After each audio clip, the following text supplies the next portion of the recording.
Hey y'all, it's Dave Clayton. I just want to share something with you real quick. I've been on the subject of everything I learned about the car business, I learned before I got in the car business. And so I want to talk to you a little bit about today. The second tip, yesterday's tip was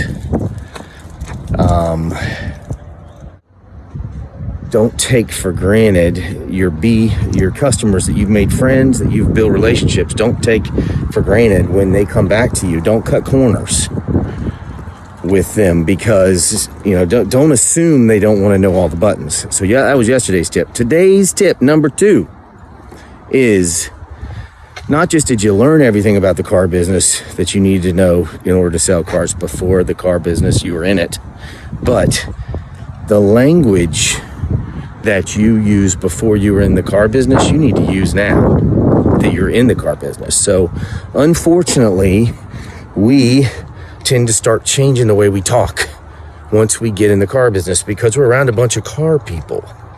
And these car people talk to us in this language, and it's language that our consumers do not understand, does not understand at all.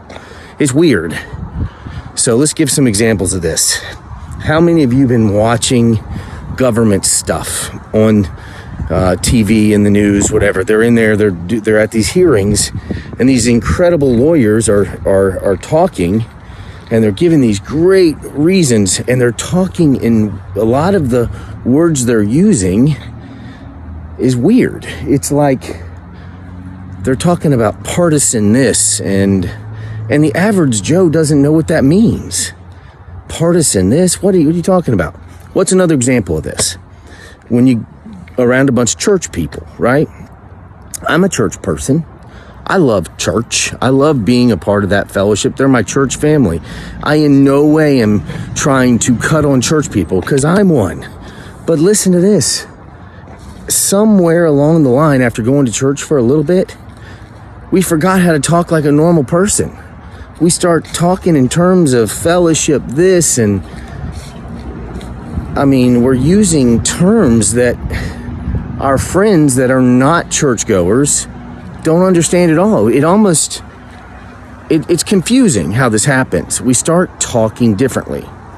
So the reason I'm bringing these examples up is because I believe this is a real barrier to making a friend for life and selling them a car.